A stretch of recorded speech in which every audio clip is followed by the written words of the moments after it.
নমস্কার বন্ধুরা, এখন খুব সহজে বাড়িতে তৈরি করে ফেলতে পারবেন দুবাইয়ের একদম ভাইরাল চকলেট কুনাফা। কিভাবে করবেন আসুন দেখে নেওয়া যাক। আর আজকের রেসিপি ভালো লাগলে ফেমাস দুলুনস কিচেনকে কিন্তু সাবস্ক্রাইব করতে ভুলবেন না, তার সাথে কিন্তু বেল বাটনটাও প্রেস করে দেবেন আর শেয়ার করে দেবেন আপনাদের আত্মীয় বন্ধু বান্ধবদের কাছে। আর এই রেসিপিটা কিন্তু বাচ্চা থেকে বড় সবারই ভালো লাগবে। এবার দেখুন কড়াই বসিয়ে দিয়েছি, কড়াইতে দিয়ে দিলাম ঘি। ঘিটা ভালো করে গরম হয়ে গেলে এতে আমি ব্যবহার করব ফিরনি। যদি আপনার কাছে ফিরনি থাকে তাহলে ফিরনি ব্যবহার করবেন, যদি ফিরনি না থাকে সরু সরু আকারের যে সিমুইগুলো থাকে সেই সিমুইগুলো কিন্তু এখানে ব্যবহার করতে পারেন। এবার দেখুন আমি হাতের সাহায্যে ভালো করে গুঁড়ো করে নিলাম আর লাল লাল করে কিন্তু ফিরনিটা ভাজবো। খুবই ইজি এই রেসিপিটা তৈরি করা। স্কিপ না করে সম্পূর্ণ ভিডিওটা দেখার জন্য অনুরোধ করছি, না হলে আপনাদেরই অসুবিধা হবে, আপনারা কিন্তু সহজে বানাতে পারবেন না। এবার দেখুন আমার ভাজা হয়ে গেছে, কিন্তু বেশ লাল লাল করে ভাজতে হবে, তবেই সেন্টটা আসবে। আর আগে থেকে আমি পিস্তাচিও ভালো করে পাউডার করে রেখেছিলাম, সেই পাউডারটা এখন আমি দিয়ে দিলাম। আর গ্যাসের ফ্লেমটা আমি এই সময় বন্ধ করে দিয়েছি, কারণ আমার কিন্তু ফিরনিটা ভাজা হয়ে গেছে। দেখুন গ্যাস বন্ধ হয়ে গেছে, নামিয়ে নিলাম, একটা ট্রান্সফার করে নিলাম বাটিতে।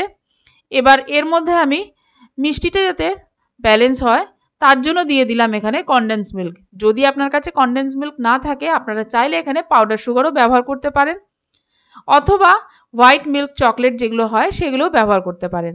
এবার আমি মিশিয়ে এই স্টাফিংটা রেডি করে একপাশে রেখে দেব। এখন আমি একটা বোল নিয়েছি, তার মধ্যে নিয়ে নিলাম হোয়াইট চকলেট। এটা ভালো করে আমি একটু পাতলা করে নিয়ে আসবো, এর যে ডিজাইনটা হয় বাইরের দিকে চকলেটের সেটা করার জন্য। আর এখানে দেখুন আমি সিলিকনের বাটি নিয়েছি, আপনারা চাইলে যে কোনো কেক অথবা বিস্কুটের যে খোলগুলো থাকে সেই খোলগুলোও কিন্তু এর মধ্যে বা প্যাকেটগুলোও ব্যবহার করতে পারবেন, সেগুলো কিন্তু খুব সহজেই আপনারা ডিমোল্ড করতে পারবেন। তাই এমন না যে সিলিকনের বাটি লাগবে।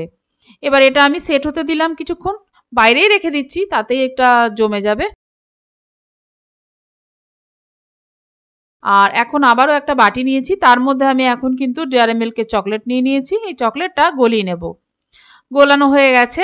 এইবার আমি দেখুন যে ডিজাইনটা করেছিলাম তার উপর আমি এই চকলেটটা দিয়ে ভালো করে চারিদিকে মাখিয়ে নিচ্ছি। সম্পূর্ণ মাখানো হয়ে গেলে এরপর আমি এর মধ্যে যে স্টাফিংটা রেডি করেছিলাম ফিরনি, সেটা কিন্তু এখন এর মধ্যে দিয়ে দেব। খুবই ইজি একটা রেসিপি, খুব সহজে বাড়িতে তৈরি করতে পারবেন। একদম দুবাইতে গিয়েই যে এটা কিনে আনতে হবে এমন কোনো ব্যাপার না, বাড়িতেই খুব সহজে তৈরি করতে পারবেন। একবার হলো এই রেসিপিটা আমার রেসিপি ফলো করে আপনারা তৈরি করে দেখবেন, বাচ্চাদের কিন্তু ভীষণই ভালো লাগবে। আর খুব বেশি কিছু উপকরণও লাগে না, আপনারা খুব সহজে বাড়িতে তৈরি করতে পারবেন। তাহলে দেখলেন কত সহজে ভাইরাল চকলেট কুনাফা তৈরি হয়ে যাচ্ছে। এবার আমি সমস্তটা রেডি করে ফ্রিজে রেখে দেবো।